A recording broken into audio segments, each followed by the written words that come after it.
કેમ છો બધા? મજામાં છો ને? બરોબર અભ્યાસ કરો છો ને?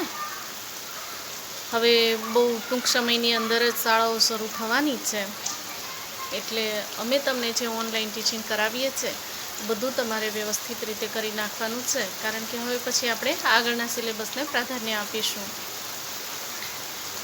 આપણે લોકશાહી સુધીની ચર્ચા કરી છે. હવે આજના લેક્ચરમાં આપણે સમાજવાદી એની ચર્ચા કરીશું. તો ભારતમાં 1978ના કટોકટી શાસન દરમિયાન બંધારણના 42મા સુધારા દ્વારા આમુખમાં સમાજવાદી શબ્દ ઉમેરવામાં આવ્યો. તો અંડરલાઈન કરજો. ક્યારે? 1978માં. કયા ટાઈમમાં? કટોકટીનો સમય હતો ત્યારે. બંધારણનું જે આમુખ છે એમાં કયો શબ્દ ઉમેરવામાં આવ્યો? સમાજવાદી શબ્દ ઉમેરવામાં આવ્યો. ભારતીય બંધારણની મોટા ભાગની જોગવાઈઓ પ્રત્યક્ષ કે પરોક્ષ રૂપે સામાજિક ક્રાંતિ દ્વારા સામાજિક અને આર્થિક સમાનતા સાધીને કલ્યાણ રાજ સ્થાપનાનો મૂળ ઉદ્દેશ ધરાવે છે. એટલે કલ્યાણ રાજની સ્થાપના માટે આ બાબત ખૂબ જ મહત્વની છે, અને એટલા માટે સરકાર દ્વારા આમુખની અંદર આ ફેરફાર કરવામાં આવ્યો હતો. આમુખમાં તમામ નાગરિકોને સામાજિક, રાજકીય તેમજ આર્થિક ન્યાય અને સમાનતા પ્રાપ્ત થાય તેવી સમાજવાદી વિકાસલક્ષી ધરાવતી સમાજ રચનાની સ્થાપનાનું ધ્યેય રાજ્ય સંહિતાના માર્ગદર્શક સિદ્ધાંતોની અંદર રાખવામાં આવ્યું છે, જેથી કરીને કલ્યાણ રાજ્યની સ્થાપના થઈ શકે. સમાજવાદી સમાજ રચનામાં રાષ્ટ્રીય સંચાલન કેન્દ્રો જે છે કે સંસાધનો છે એની અંદર સંસાધનો જે આપણી પાસે રહેલા સંસાધનો એટલે કે જે સાધનો એની ન્યાયયુક્ત વહેંચણી, તો કોઈને પ્રત્યે પક્ષપાત કર્યા વિના યોગ્ય રીતે વહેંચવામાં આવે. ઉત્પાદન અને વિતરણની વ્યવસ્થા રાજ્ય હસ્તક હોય, બહુ જરૂરી છે.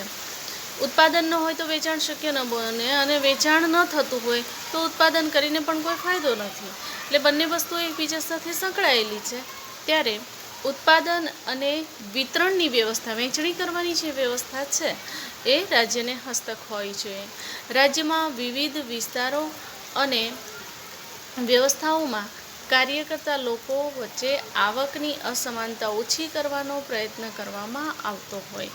આપણને ખ્યાલ જ છે, આપણે તો દ્વિમુખી અર્થતંત્રની અંદર રહીએ છીએ એમ કહીએ તો પણ ચાલે. આપણું અર્થતંત્ર કેવું છે? મિશ્ર અર્થતંત્ર છે, કે જેમાં આપણને એક બાજુ ગરીબોમાં એકદમ ગરીબ કહી શકાય તેવા લોકો પણ વસે છે, અને એકદમ રીચ ધનાઢ્ય કહી શકાય તેવા લોકો પણ વસે છે આપણા દેશની અંદર. અને તમે જુઓ કે ટોપ 10 વર્લ્ડ બેસ્ટ ટોપ રીચ જે માણસો છે એનું દર વર્ષે એક યાદી બનાવવામાં આવે છે.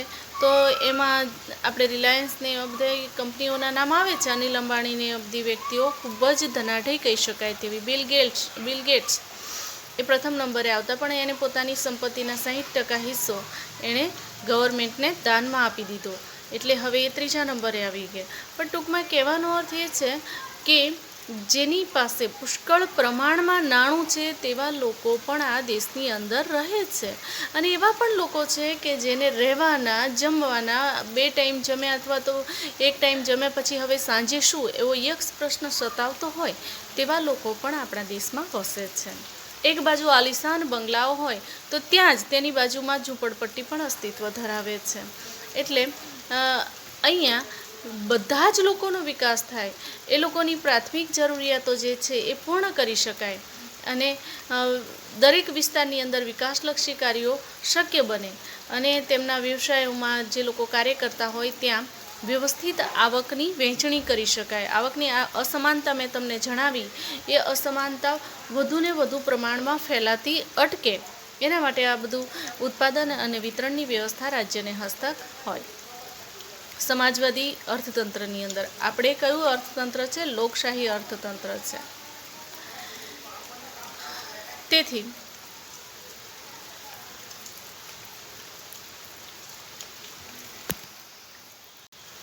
તેથી ધર્મની બાબતમાં રાજ્ય કોઈ દખલગીરી કરશે નહીં. તેથી રાજ્ય કોઈ પણ ધાર્મિક પ્રવૃત્તિઓને ટેકો આપી શકે નહીં. બરાબર, અલગ અલગ પ્રકારના જુદા જુદા ધર્મો આપણા દેશમાં અસ્તિત્વ ધરાવે છે, કારણ કે આપણે બિન સાંપ્રદાયિક દેશ છે. તો કોઈ પણ સરકાર દ્વારા કોઈ એક ધર્મને ટેકો આપી શકાય નહીં. એના માટે સર્વ ધર્મ સમભાવ એ ભાવના ખૂબ જ જરૂરી છે. રાજ્ય કોઈ ખાસ બિન સાંપ્રદાયિક એટલે ધર્મનિરપેક્ષ પ્રવૃત્તિઓ સાથે ધર્મને જોડી શકે નહીં. જે પ્રવૃત્તિઓ ધર્મનિરપેક્ષ છે, જેને ધર્મની સાથે કોઈ લેવા દેવા નથી, એવું પ્રવૃત્તિઓને તે ધર્મની સાથે જોડી શકે નહીં, ધર્મના નામે ચડાવી શકે નહીં. દેશના કોઈ પણ નાગરિકને પોતાની ઈચ્છા અનુસાર ગમે તે ધર્મ પાળવાની આપણે નીચે આવી ગયા, ઉપરનો પેરેગ્રાફ જોવાનો છે. સમાજવાદી સમાજ રચનામાં રાષ્ટ્રીય સંસાધનોની ન્યાયયુક્ત વહેંચણી, ઉત્પાદન અને વિતરણની વ્યવસ્થા રાજ્ય હસ્તક હોવી જોઈએ. ત્યાં સુધી આપણે ચર્ચા કરી. બરાબર, કે આવકની અસમાનતા નિવારી શકાય. પુષ્કળ ધનવાન વ્યક્તિઓ અને સાવ ગરીબ વ્યક્તિઓ એ બંને વચ્ચેના જે છેડાઓ છે એના વચ્ચેનું અંતર ઓછા કરવાના પ્રયત્નો કરવા માટે સમાજવાદી અર્થતંત્ર બહુ જરૂરી છે. કોઈ વ્યક્તિ કે સમૂહોના હાથમાં સંપત્તિ કેન્દ્રિત થયેલી ન હોય, એટલે કે બધી જ સંપત્તિ ગવર્મેન્ટની હોય. કોઈ ચોક્કસ સમુદાય, સમાજ કે રાજ્ય કે કોઈ એક વ્યક્તિ એના હાથમાં સંપત્તિ કેન્દ્રિત થયેલી ન હોય, એટલે કે પુષ્કળ પ્રમાણમાં સંપત્તિનું એકત્રીકરણ થયેલું ન હોય. સૌને સ્વસ્થ અને ગૌરવપૂર્વક વિકાસની તકો પ્રાપ્ત થાય. તંદુરસ્ત રીતે પોતે હરીફાઈમાં ઉતરી શકે અને પોતાનો વિકાસ કરી શકે તેવી તેને તક ઉપલબ્ધ થાય. જે દ્વારા સામાજિક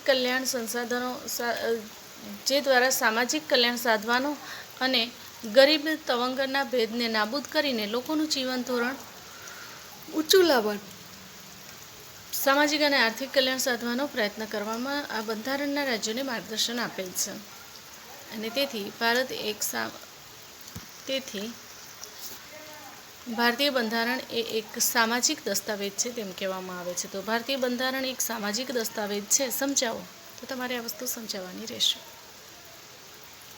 ત્યાર પછી જોઈશું બિન સાંપ્રદાયિકતા. 1976ના 42માં બંધારણીય સુધારાલક્ષી આમુખમાં બિન સાંપ્રદાયિક શબ્દનો પણ ઉમેરો કરવામાં આવ્યો છે. જેમ સમાજવાદી શબ્દ ઉમેરવામાં આવ્યો તેવી જ રીતે બિન સાંપ્રદાયિકતા શબ્દનો પણ ઉમેરો કરવામાં આવ્યો છે. ભારત એક ધર્મનિરપેક્ષ કે બિન સાંપ્રદાયિક એટલે કે સેક્યુલર રાજ્ય છે. બંધારણીય જોગવાઈ મુજબ ભારત ધાર્મિક રાજ્ય બની શકે નહીં. બરાબર, કોઈ ચોક્કસ રાજ્યની અંદર ચોક્કસ જ પ્રકારની વ્યક્તિઓ, ધર્મ ધરાવતી વ્યક્તિઓ જ, ધર્મનો અંગીકાર કરનારી વ્યક્તિઓ જ રહે તેવું કોઈને ફરજ પાડી શકાય નહીં. ભારતના રાજ્યને પોતાનો કોઈ ધર્મ નથી. બરાબર, રાજ્યનો પોતાનો કોઈ ધર્મ નથી. હા, લોકો છે જે જુદો જુદો ધર્મ પાળે છે, બાકી રાજ્યનો કે રાષ્ટ્રને પોતાનો આગવો કોઈ ધર્મ હોતો નથી. બરાબર, ભારતીય હોવું, ભારતના નાગરિક હોવું એ જ એનો સૌથી મોટો ધર્મ છે. રાજ્યમાં કોઈ પણ બિન સાંપ્રદાયિક એટલે કે ધર્મનિરપેક્ષ પ્રવૃત્તિઓ સાથે ધર્મને જોડી શકાશે નહીં. દેશના કોઈ પણ નાગરિકને પોતાની ઈચ્છા અનુસાર ગમે તે ધર્મ પાળવાની સ્વતંત્રતા છે. બરાબર, કોઈ પણ વ્યક્તિ ઈચ્છે એ ધર્મ તે પાળી શકે છે. કોઈને આપણે તે ધર્મ પાળતા અથવા ધર્મનો અંગીકાર કરતા અથવા એક ધર્મનો બહિષ્કાર કરીને બીજા ધર્મમાં જાતા, ધર્મ પરિવર્તન કરતા આપણે રોકી શકતા નથી. બરાબર, જુદા જુદા ઉદાહરણો આપણી પાસે ઉપલબ્ધ છે જેના દ્વારા આપણે આ બધી વસ્તુઓ સમજી શકીએ છીએ. દાખલા તરીકે પરવીન બાબી એક મોમેડિયન સ્ત્રી હતી. બરાબર, હિન્દી ફિલ્મોની એક એક્ટ્રેસ. એણે હિન્દુ ધર્મ અંગીકાર કર્યો હતો અને છેલ્લે હિન્દુ ધર્મ પ્રમાણે, એની વિધિ પ્રમાણે જ એણે પોતાનું જીવન વિતાવ્યું હતું અને એને અંતિમ સંસ્કાર પણ હિન્દુ ધર્મ વિધિ પ્રમાણે કરવામાં આવે તેવી તેણે ઈચ્છા સેવી હતી. તો હવે આવી વ્યક્તિ, આ એક તમને એક્ઝામ્પલ આપું છું કે આવી રીતે વ્યક્તિ ઈચ્છે તે રીતે પોતાને અનુકૂળ આવે તે ધર્મ પાળી શકે છે. એને કોઈ પણ ધર્મ અંગીકાર કરતાં રોકી શકાય નહીં. રાજ્ય તેના પર કોઈ ચંચુપાત કરી શકતો નથી.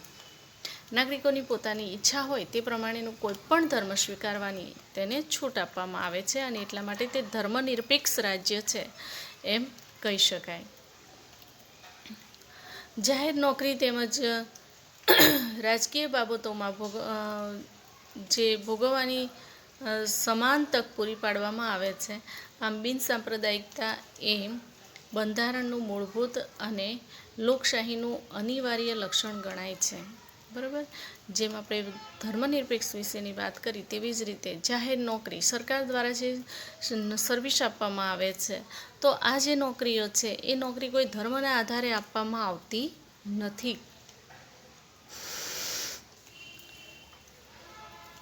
જો સર્વધર્મ સમષ્ટિ તથા સર્વધર્મ સંભાવના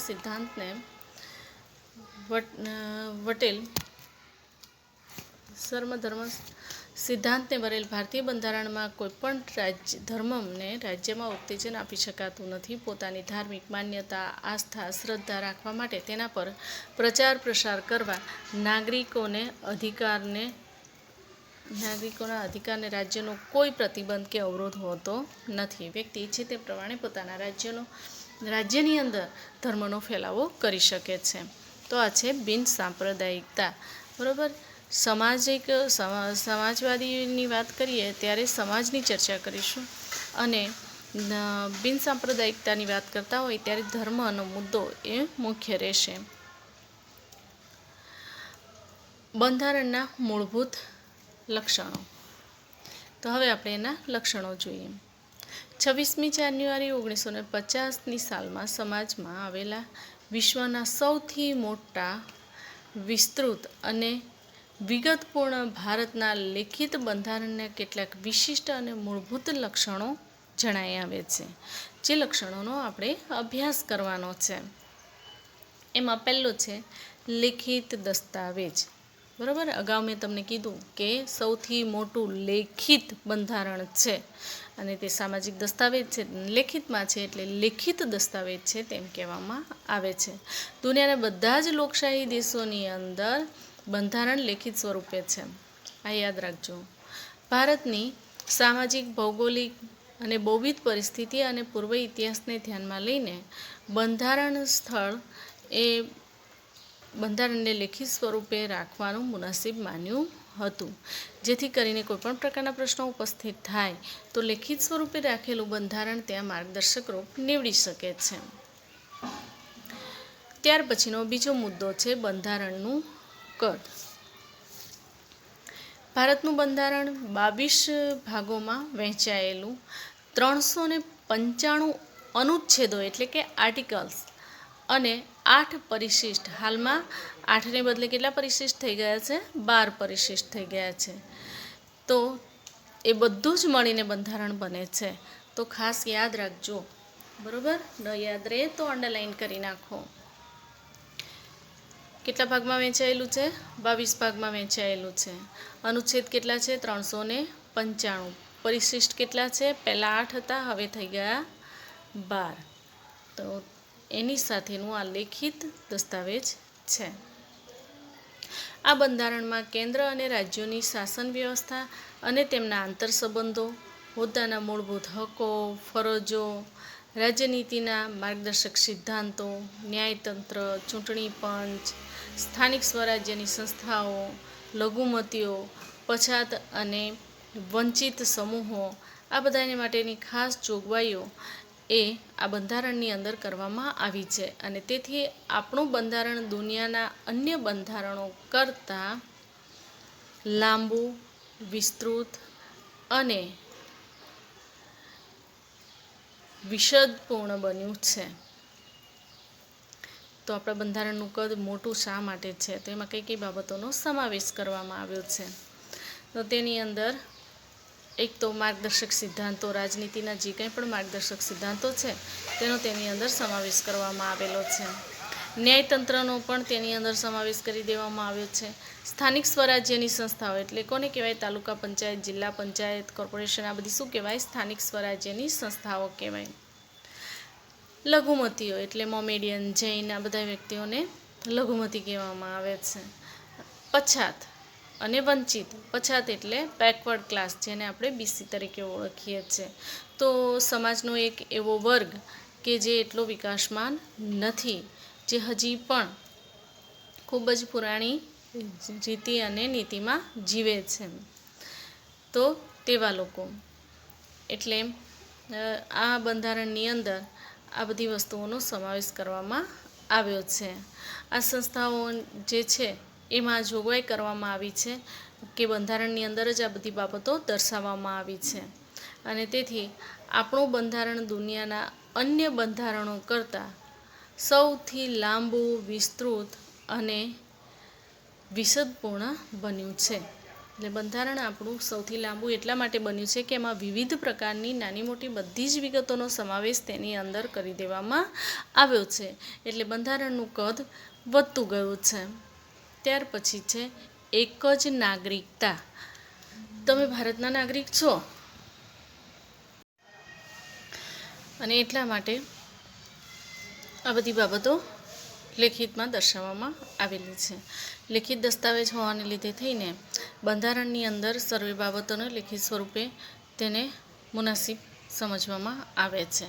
બંધારણનું કદ મોટું એટલા માટે છે કે તેની અંદર અસંખ્ય પ્રકારની એવી બધી નાની નાની બાબતોનો સમાવેશ કરેલો છે અને જો કોઈપણ પ્રકારના પ્રશ્નો ઉપસ્થિત થાય તો તેનું સોલ્યુશન કેવી રીતે લાવવું એના માટેની માર્ગદર્શિકા પણ તેની અંદર જ દર્શાવવામાં આવેલી છે. એક જ નાગરિકત્વ. અમેરિકા જેવા દેશમાં દરેક વ્યક્તિ બેવડું નાગરિકત્વ ધરાવે છે. એટલે કે એક યુનાઇટેડ સ્ટેટ્સ અને એક અમેરિકાનું. બરાબર. એટલે બીજું પોતે જે રાજ્યમાં વસવાટ કરતા હોય તે રાજ્યનું નાગરિકત્વ પણ તે ધરાવે છે. એમ બેવડું નાગરિકત્વ છે. જ્યારે ભારતની અંદર આપણા રાષ્ટ્રની અંદર આપણે જ્યાં રહેતા હોય ત્યાં આપણે બધા જ એક જ નાગરિકત્વ ધરાવીએ છીએ. એટલે કે આપણે બધા જ ભારતીય છીએ. એટલે આપણે ત્યાં રાજ્યની અલગ નાગરિકતા જેવું કાંઈ જ નથી. આપણે બધા જ એક જ પ્રકારની નાગરિકતા ધરાવીએ છીએ. ભારતમાં માત્ર જમ્મુ અને કાશ્મીરના નાગરિકો જ બેવડું નાગરિકત્વ ધરાવે છે. એક ભારતનું અને બીજું જમ્મુ કાશ્મીર રાજ્યનું. હવે તેમાં પણ સુધારો આવી ગયો છે. 370ની કલમ નાબૂદ કરી દીધી છે અને ત્યાં આપણે હવે પછીની માર્ગદર્શિકા પ્રમાણે તે ક્યાંનું નાગરિકત્વ ધરાવે છે. ચોથું છે મજબૂત કેન્દ્રવાળું સમવાય તંત્ર. ભારતના બંધારણમાં ક્યાંય સમવાય એટલે કે ફેડરલ શબ્દનો ઉપયોગ થયો નથી. કોઈ પણ જગ્યાએ ફેડરલ શબ્દનો ઉપયોગ થયો નથી. આપણે આમુખનો તમને આખો ફોટો આપેલો છે, એની આપણે ચર્ચા કરી છે, એની વિગતે આપણે બધી જ નોંધ લીધી છે. ક્યાંય સમવાય શબ્દનો ઉપયોગ કરવામાં આવ્યો નથી. બંધારણમાં ભારતને રાજ્યોનો સંઘ એટલે કે યુનિયન ઓફ સ્ટેટ્સ તરીકે જ વર્ણવે છે. આમ ભારત એ સંઘીય રાજ્ય છે. બધા એકસાથે મળીને બધા સંઘો દ્વારા પ્રાપ્ત થયેલું રાજ્ય છે. સંઘ શબ્દ દ્વારા ભારતમાં સંઘ એટલે કે કેન્દ્ર અને એકમ રાજ્યો વચ્ચે ક્યારેય પણ બદલી શકાય નહીં તેવા કાયમી સંબંધોની લેખિત સ્વરૂપે બંધારણમાં સ્પષ્ટતા કરવામાં આવી છે. ક્યારેય તેમાં ચેન્જીસ ન લાવી શકાય તેવા લેખિત સ્વરૂપે તેમાં સ્પષ્ટતા કરવામાં આવી છે. કેન્દ્ર સરકાર અને પ્રાદેશિક રાજ્ય સરકારો વચ્ચે સત્તાની સ્પષ્ટ વહેંચણી કરવામાં આવી છે. કોને કેટલી ઓથોરિટી રહેશે, રાજ્ય સરકારની કેટલી સત્તા રહેશે અને બાકીના કાર્યો માટે તેણે કેન્દ્ર સરકારની પરમિશન લેવી પડશે, કેટલા પ્રમાણમાં તે પોતાની સત્તાનો ઉપયોગ કરી શકશે વગેરે વગેરે બધી બાબતો સ્પષ્ટપણે તેની અંદર દર્શાવવામાં આવી છે. જેથી રાજ્ય સરકાર પોતાના જ પ્રદેશ ઉપર પોતાના કાર્યક્ષેત્રના અનુસંધાને પોતાના કાયદાઓ ઘડી શકે છે. બરાબર. લોકસભાની અંદર સંસદનું સત્ર શરૂ થાય ત્યારે કાયદાઓ ઘડવામાં આવે છે અને પછી ત્યાં પસાર કરવામાં આવે છે. એટલે ખરડો પસાર કરીને તેને કાયદો બનાવવામાં આવે છે. કેન્દ્ર અને રાજ્યો વચ્ચે સત્તાનું વિભાજન થકી બંધારણમાં બક્ષવામાં આવેલા રસ્તાઓ ભોગવે છે. બક્ષવામાં આવેલા સત્તાઓ ભોગવે છે. સમવાયતંત્રમાં તટસ્થ, નિષ્પક્ષ અને સ્વતંત્ર ન્યાયતંત્ર છે. તટસ્થ, બરાબર, જેમ હોય તેમ જ, સાચે સાચું. નિષ્પક્ષ, કોઈ પણ જાતનો ભેદભાવ વિના. અને સ્વતંત્ર, બધા જ લોકોથી પરે એક અલગ અસ્તિત્વ ધરાવીને એ ન્યાય આપે છે. કેન્દ્ર અને રાજ્યો વચ્ચે સત્તાના અને કાર્યના વિભાજનના સંદર્ભે કોઈ મડાગાંઠ ઊભી થાય તો તે બંધારણનું અર્થઘટન કરી તેનું નિરાકરણ લાવવાની કામગીરી કરે છે. બરાબર, મડાગાંઠ કોને કહેવાય? ઇસ્યુ, ડિસ્પ્યુટ જેને આપણે કહીએ છીએ, કે જેને લીધે થઈને કોઈપણ પ્રકારના પ્રશ્નો ઉપસ્થિત થાય તો એ બંધારણનો ઉપયોગ કરીને તેનો ઉકેલ લાવવાનો પ્રયત્ન કરવામાં આવે છે.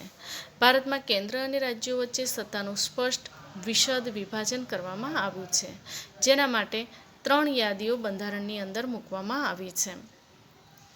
એમાં પહેલી છે કેન્દ્ર યાદી, એટલે કે સંઘની યાદી. કેન્દ્ર યાદીની અંદર સંઘ યાદીમાં કુલ 97 જેટલા વિષયોનો સમાવેશ કરવામાં આવ્યો છે. તો 97 જેટલા વિષયો ત્યાં અંડરલાઈન કરો. જેમાં કાયદો ઘડવાની સંપૂર્ણ સત્તા સંસદ ધરાવે છે.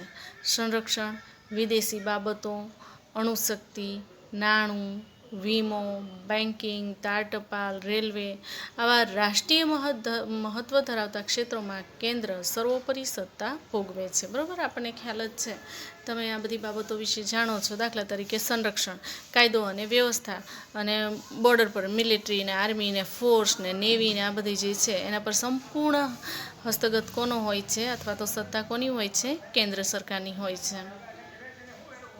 બીજું છે કે સંરક્ષણ પછી એક બીજું એ છે કે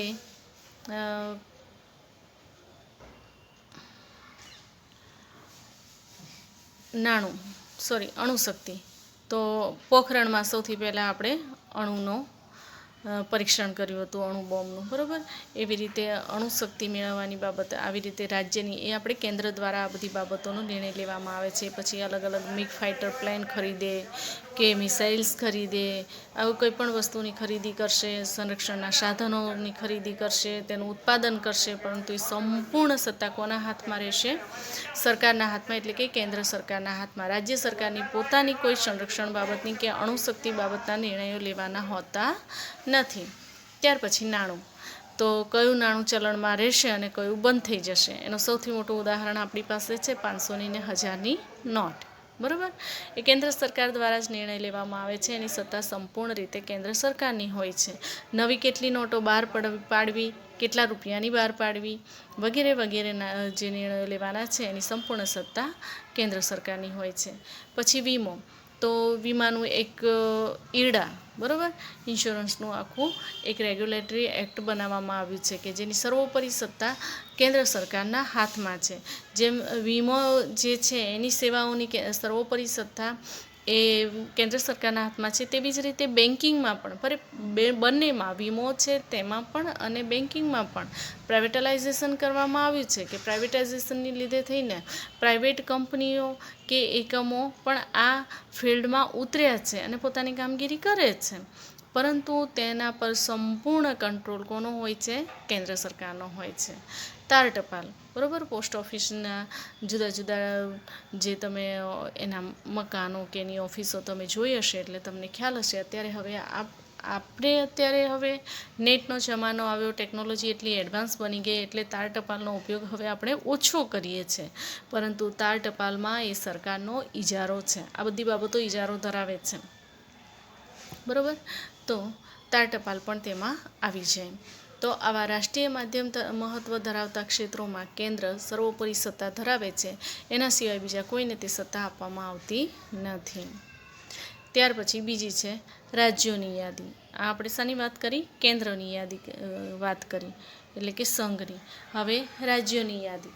તો તેમાં કુલ 66 વિષયોનો સમાવેશ કરવામાં આવે છે. જો યાદ રાખજો, કેન્દ્રની યાદીમાં કુલ 97 વિષયોનો સમાવેશ કરવામાં આવ્યો છે, જ્યારે રાજ્યોની યાદી છે તેની અંદર 66 એટલે કે 66 વિષયોની યાદીનો સમાવેશ કરવામાં આવ્યો છે. જેમના પર કાયદો ઘડવાની સંપૂર્ણ સત્તા રાજ્ય અને ધારાસભામાં, એટલે કે વિધાનસભા ગૃહ ધરાવે છે. કાયદો અને વ્યવસ્થા, બરાબર, ગુજરાત પોલીસ તે કાયદો અને વ્યવસ્થા માટેનું આખું એક ખાતું છે, તંત્ર છે. શિક્ષણ, અલગ અલગ પ્રકારના બોર્ડ, તો એ શિક્ષણ વ્યવસ્થા છે. શિક્ષણ મંત્રાલય દ્વારા તેને મેનેજ કરવામાં આવે છે. સ્થાનિક સ્વરાજ્યની સંસ્થાઓ, એટલે કે ગ્રામ પંચાયત, જિલ્લા પંચાયત, પછી કોર્પોરેશન, આવી રીતે અલગ અલગ પ્રકારની સ્થાનિક સ્વરાજ્યની સંસ્થાઓ.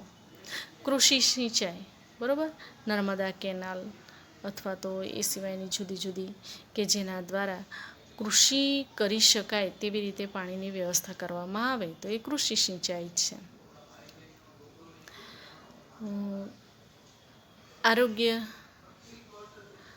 આરોગ્ય વિશે તો આરોગ્યની અંદર જુઓ તો દરેક ગામડાની અંદર પણ સરકારી દવાખાના ખોલવામાં આવ્યા છે અને થોડા થોડા અંતરે આયુર્વેદિક દવાખાનો પણ સરકાર દ્વારા ખોલવામાં આવે છે કે જેને લીધે થઈને લોકો પોતાનો ઈલાજ કરાવી શકે.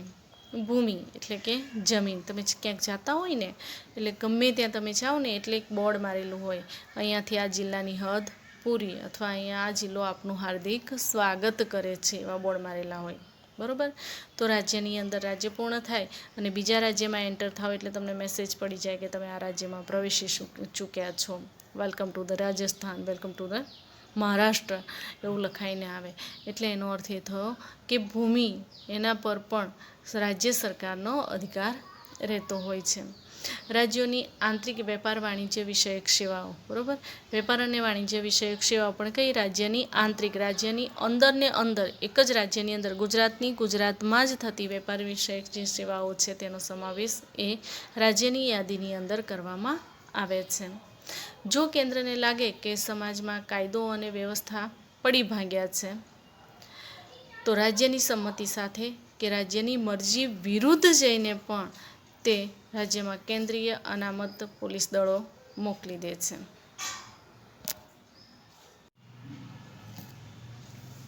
રાજ્યની યાદીની અંદર તેનો સમાવેશ કરવામાં આવે છે. રાજ્યની સંમતિની સાથે અથવા રાજ્યની સંમતિ વિરુદ્ધ એવું ગવર્મેન્ટને લાગે, કેન્દ્રને લાગે કે આ રાજ્યની અંદર કાયદો અને વ્યવસ્થા જળવાઈ રહ્યા નથી, પરિસ્થિતિ આઉટ ઓફ કંટ્રોલ છે, તો એવી સિચ્યુએશનને કંટ્રોલમાં લેવા માટે કાં તો જે તે રાજ્યની પરમિશન હોય, અને જો ક્યારેક રાજ્ય પરમિશન ન આપે તો પણ કેન્દ્ર સરકારને એ હક છે, એની પાસે એ સત્તા છે કે એ એવા સમયની અંદર એ રાષ્ટ્રપતિ શાસન લાદી દે છે. બરાબર, જુદા જુદા રાજ્યોની અંદર વારંવાર આવું બધું બનતું હોય છે. હમણાં દિલ્હીમાં બહુ તોફાનો થતા હતા ત્યારે સરકાર દ્વારા આવી રીતે રાષ્ટ્રપતિ શાસન લાદવામાં આવ્યું હતું. એટલે ટૂંકમાં એ કોઈપણ પ્રકારના કાયદો અને વ્યવસ્થા ન જળવાય ત્યારે તે રાજ્યની સંમતિથી અથવા એની સંમતિ ન હોય તો એની વિરુદ્ધમાં જઈને પણ તેમાં કેન્દ્રીય અનામત પોલીસવાળાઓને મોકલી દે છે, જેથી કરીને કાયદો અને વ્યવસ્થા જળવાઈ રહે, લોકોની જીવન જે છે, લોકોના જીવન તેના પર ખતરો ન રહે, વધુ શાંતિથી સારી રીતે તેઓ પોતાનું જીવન વ્યતીત કરી શકે એટલા માટે. ત્યાર પછીની ત્રીજી છે સંયુક્ત યાદી. સંયુક્ત યાદીમાં 47 જેટલા વિષયોનો સમાવેશ કરવામાં આવે છે. જો યાદ રાખજો, કેન્દ્રીય યાદી છે એની અંદર 97, રાજ્યોની યાદીમાં 66 અને સંયુક્ત યાદીમાં 47 વિષયોનો સમાવેશ કરવામાં આવે છે, જેમના પર કાયદો ઘડવાની સત્તા કેન્દ્ર અને રાજ્ય બંને ધરાવે છે. બરાબર, કેટલીક બાબતોની અંદર આપણે આ બધી વસ્તુઓ જોઈએ છે કે કાયદો ઘડવાની સત્તા કેન્દ્રને પણ હોય અને રાજ્યને પણ હોય, બંનેને આ સત્તા આપવામાં આવતી હોય છે. પરંતુ જ્યારે રાજ્યોના કાયદામાં વિવાદ કે સંઘર્ષ ઊભો થાય ત્યારે ત્યાં કેન્દ્રનો કાયદો ચડિયાતો અને સર્વોપરી ગણાય છે. બરાબર, રાજ્ય દ્વારા જે કંઈ પણ કાયદો ઘડવામાં આવ્યો હોય એમાં કોઈ પણ પ્રકારનો વિવાદ ઊભો થાય, પ્રશ્નો ઉપસ્થિત થાય તો તેવા સંજોગોમાં કેન્દ્રનો કાયદો સર્વોપરી રહે છે, એટલે એનો અમલ કરવાનો રહે છે. આમ સમવાયતંત્રમાં કેન્દ્રને સંયુક્ત યાદીમાં પણ વિક્ષેપ સત્તાઓ આપવામાં આવેલી છે. વિશેષ સત્તાઓ એટલા માટે આપવામાં આવેલી છે કે રાજ્ય કરતાં કેન્દ્ર, જો આપણે આપણું આખું વ્યવસ્થાતંત્રનું માળખું જોઈએ અથવા તો આપણી જે અલગ અલગ પ્રકારની શાસન વ્યવસ્થા છે એની ચર્ચા કરીએ તો પહેલાં ગ્રામ્ય, પછી શહેરી, બરાબર, એમ બે ભાગ પડેલા છે. પરંતુ ગ્રામ્યમાં ગ્રામ્ય પંચાયત, પછી જિલ્લા પંચાયત, એની વચ્ચે આવી જશે તાલુકા પંચાયત. ખ્યાલ આવે છે તમને? ગ્રામ પંચાયતની ઉપર હોય તાલુકા પંચાયતની ઉપર હોય જિલ્લા પંચાયત, બરાબર, અને પછી રાજ્ય અને પછી કેન્દ્ર. એટલે એક પછી એક સ્ટેપ બાય સ્ટેપ એકબીજાની ઉપર વર્ચસ્વ હોય છે. તો આવા સંજોગોમાં એના ઉપરી જે વ્યક્તિ હોય એટલે કે જે સંસ્થા હોય તેનું વર્ચસ્વ રહેતું હોય છે, તેની સર્વોપરિતા સાબિત થતી હોય છે. એટલે સંયુક્ત યાદીમાં પણ તેને વિશેષ સત્તાઓ આપવામાં આવેલી છે તેમ કહી શકાય. આ યાદીમાં દીવાની અને ફોજદારી બાબતો, લગ્ન, છૂટાછેડા, ભરણપોષણ, શિક્ષણ, આર્થિક આયોજન, વ્યાપારી સંઘો વગેરેનો સમાવેશ કરવામાં આવે છે. શાની અંદર સમાવેશ કરવામાં આવે છે? સંયુક્ત યાદીમાં. બરોબર છે. તો દીવાની અને ફોજદારી બાબતો, જો ભાવનગરમાં આપણને ખબર છે, તમે હાઈકોર્ટ રોડ પર નીકળો એટલે દીવાની અદાલત, ફોજદારી અદાલત એવા બોર્ડ મારેલા છે. બોર્ડ મારેલા છે એટલે દિવાલ જે છે એનું જે બિલ્ડિંગ છે, મકાન, એના પર લખેલું છે. એટલે સામાન્ય કોઈ પણ જે કિસ્સાઓ હોય અથવા કેસીસ હોય તો એને મોટી મોટી ફાઇલોની વચ્ચે ધરબી દેવામાં નથી આવતા. એને ઇન શોર્ટ બહુ જલ્દી તેનો ઉકેલ લાવવામાં આવે છે. એને જુદી જુદી રીતે તેને વહેંચી દેવામાં આવે છે, ડિવાઈડ કરી દેવામાં આવે છે. તેવી જ રીતે લગ્ન, બરાબર. તો લગ્ન સંસ્થાઓ દ્વારા, દાખલા તરીકે આર્ય સમાજ દ્વારા લગ્ન કરાવી આપવામાં આવે છે. જુદા જુદા મેરેજ બ્યુરો દ્વારા લગ્ન કરાવી આપવામાં આવતા હોય છે. તો આવી જે લગ્ન વિશેની છે, અત્યારે સૌથી મોટી છે મેટ્રોમોની. તો આવી રીતે આવી સંસ્થાઓ દ્વારા. ત્યાર પછી છૂટાછેડા, બરાબર. તો આમ તો સામાન્ય રીતે ઘર મેળે તે ઘણી વખત છૂટાછેડા લેવાના થતા હોય તો લેવાઈ જતા હોય છે, જેને આપણે ડિવોર્સ કહીએ છીએ, અથવા તો ફારગતી શબ્દ પણ વાપરે છે. તો આ ડિવોર્સ જે છે એ જો એમાં ભરણપોષણ જોઈતું હોય ને બધું, જો બંને પક્ષની બાબતમાં કેટલીક વાદ વિવાદ હોય, પ્રશ્નો હોય, ઝઘડાઓ હોય તો એને કોર્ટમાં લઈ જવામાં આવે છે. અને ડિવોર્સ લોયર જે હોય એ ડિવોર્સ લોયર દ્વારા તેનો કેસ લડવામાં આવે છે. તો છૂટાછેડાનો તેની અંદર સમાવેશ થાય છે. પછી ભરણપોષણ, બરાબર. જે વ્યક્તિ અન્ય વ્યક્તિને પોતાના જીવનથી અલગ કરે છે તો બાકીનું જીવન ગાળવા માટે તેને કંઈક આધાર જોઈએ, આર્થિક એને સપોર્ટ જોઈએ. તો એના માટે ભરણપોષણ વિશેના નિર્ણયો લેવા માટે તેનો ઉપયોગ કરવામાં આવે છે. અને શિક્ષણની અંદર આપણે જોઈએ તો અગાઉ પણ મેં તમને વાત કરી છે, આપણે એની ચર્ચા કરી ચૂક્યા છીએ કે 1 થી 8 ધોરણ સુધીનું શિક્ષણ એ પ્રાથમિક જરૂરિયાત ગણી લેવામાં આવી છે. અને આ શિક્ષણની સંપૂર્ણ જવાબદારી એ સરકાર નિભાવે છે, રાજ્ય સરકાર દ્વારા નિભાવવામાં આવે છે. અને એટલે જ રાજ્ય સરકાર દ્વારા જુદા જુદા ગામડાઓની અંદર જ્યાં જ્યાં વસ્તીનું પ્રમાણ છે ત્યાં શાળાઓ ખોલવામાં આવે છે અને શિક્ષકો આપવામાં આવે છે, જેથી કરીને શિક્ષણ પૂરતા પ્રમાણમાં પ્રાપ્ત થઈ શકે. આર્થિક આયોજન, અર્થતંત્ર પણ એક બહુ મોટો હિસ્સો છે. અને એ અર્થતંત્રની અંદર જુદા જુદા રાજ્યનો ફાળો પણ કંઈ નાનો સૂનો હોતો નથી.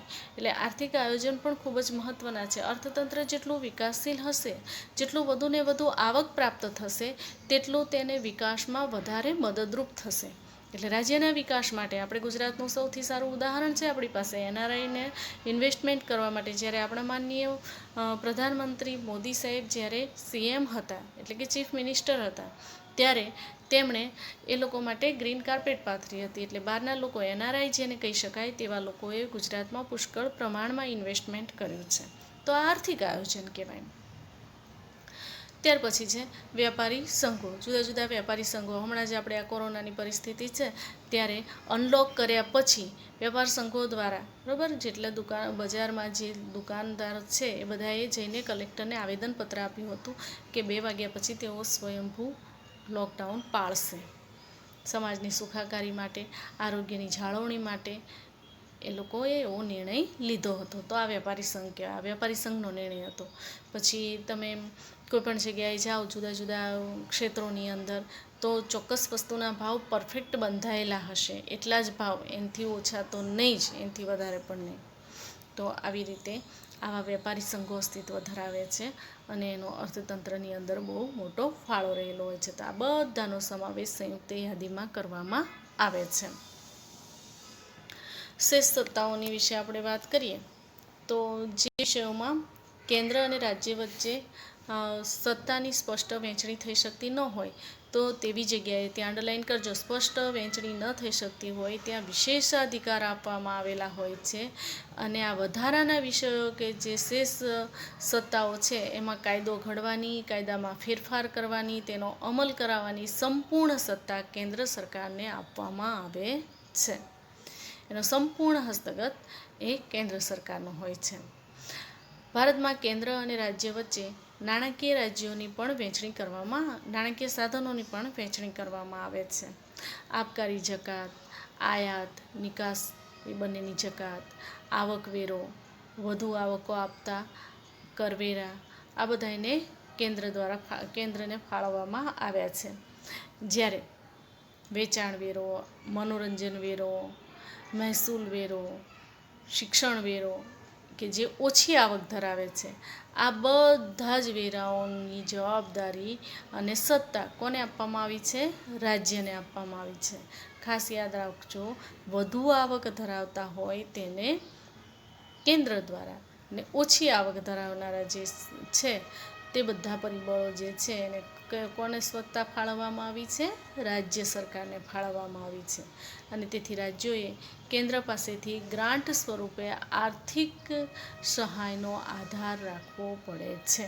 બરાબર, રોડ રસ્તાની કામગીરી થતી હોય તો તેવા સંજોગોમાં સરકાર એના કેન્દ્ર સરકાર પાસેથી, રાજ્ય સરકાર કેન્દ્ર સરકાર પાસેથી ગ્રાન્ટ મેળવે છે. દરેક ક્ષેત્રની અંદર કેન્દ્ર સરકાર દ્વારા આપવામાં આવેલા રૂપિયાનો ક્યાં અને કેવી રીતે ઉપયોગ થશે તે જે તે રાજ્ય સરકારે એનું આખું બજેટ તૈયાર કરવાનું હોય છે.